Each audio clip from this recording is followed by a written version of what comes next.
নমস্কার বন্ধুরা, কাকলি kitchen and ট্রাভেলে তোমাদের সকলকে আমন্ত্রণ জানাই। আশা করি তোমরা সকলেই ভালো আছো আর আমিও খুব ভালো আছি। শীত পড়ে গেছে আর শীতের মধ্যে বাজারে উঠে গেছে সমস্ত রকম সবজি আর উঠেছে নানা মাছ।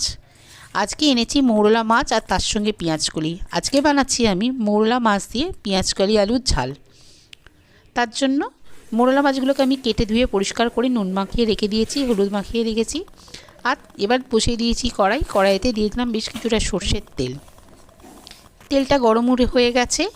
এবার আমি দিয়ে দিচ্ছি নুন হলুদ মাখানো মৌরলা মাছগুলো। মৌরলা মাছগুলোকে খুব ভালো করে আমি লাল লাল করে ভেজে নেব। এই ছোট মাছের স্বাদ কিন্তু দুর্দান্ত হয়। আর পেঁয়াজকলি দিয়ে মৌরলা মাছের ঝাল আর এই শীতের দুপুরে গরম গরম ভাতের সঙ্গে একদম জমে যায়। কথা বলতে বলতে মৌরলা মাছের এক পিঠ ভাজা হয়ে গেছে। মাছগুলোকে আস্তে আস্তে আমি উল্টে দিচ্ছি, দিয়ে উল্টো দিকটাও ভেজে নেব। খুব সহজ, একদম সহজ রেসিপি একটা, আর খুব কম তেল মশলা দিয়ে বানাবো। শীতের সবজি এমনিতেই খুব ফ্রেশ হয়, আর যত তেল মশলা কম দিয়ে বানাবো তার কিন্তু স্বাদটা ঠিকঠাক মতো থাকে। বেশি তেল মশলা দিলে কিন্তু সবসময় স্বাদ ভালো হয় না। তবে মাছটা ভাজার জন্য আমি তেলের পরিমাণটা একটু বেশি দিয়েছি। কথা বলতে বলতে দেখো মৌরলা মাছগুলো বন্ধুরা কিরম ভাজাও হয়ে গেছে। এবার আমি মাছগুলোকে তুলে নিচ্ছি। আর ওই তেলের মধ্যেই আমি দিয়ে দেবো একটু চিড়ে রাখা কাঁচা লঙ্কা। যে তেলটা ছিল দেখো ওই তেলের মধ্যে আমি দিয়ে দিলাম বেশ কিছুটা কাঁচা লঙ্কা। কাঁচা লঙ্কাটা বেশ ভাজা ভাজা হয়েছে। এবার আমি দিয়ে দিচ্ছি ছোটো ছোটো করে টুকরো করে রাখা আলুটাকে একটু নাড়াচাড়া করব আমি। তারপরে আমি এর মধ্যে দিয়ে দেবো কেটে রাখা পেঁয়াজকলি।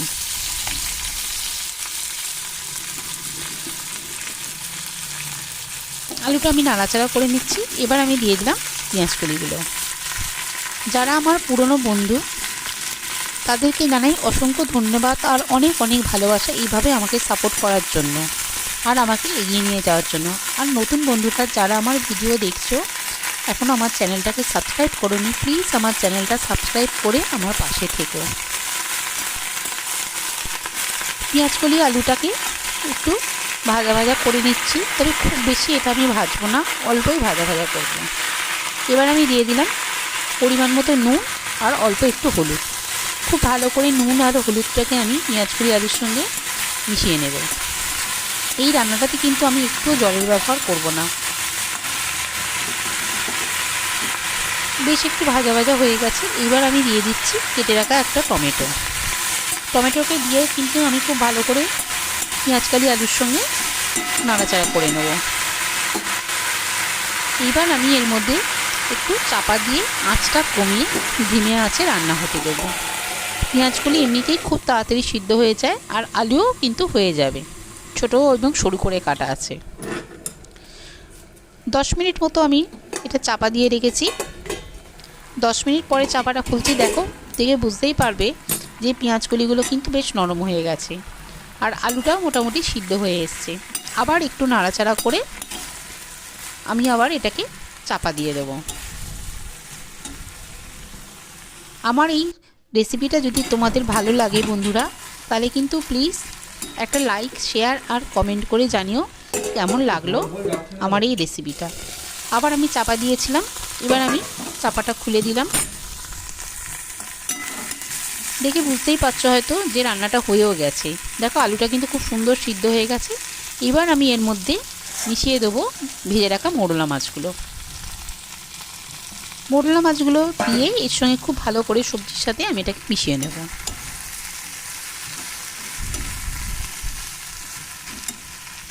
বন্ধুরা আমার পাশে কিন্তু সবসময় তোমরা থেকো, তোমাদের কিন্তু সাপোর্ট ছাড়া আমি একটু এগিয়ে যেতে পারবো না। আর আমার চ্যানেলটা সাবস্ক্রাইব করো। কথা বলতে বলতে তোমাদের সঙ্গে কিন্তু আমার পেঁয়াজকলি আর মৌরলা মাছের ঝাল তৈরি হয়ে গেছে। দেখো কত সুন্দর দেখতে হয়েছে, গরম ভাতের সঙ্গে কিন্তু এটা দুর্দান্ত লাগবে। আর আজকের ভিডিওটা আমি এখানেই শেষ করছি। আশা করি কিন্তু তোমরা সকলেই ভালো থাকবে।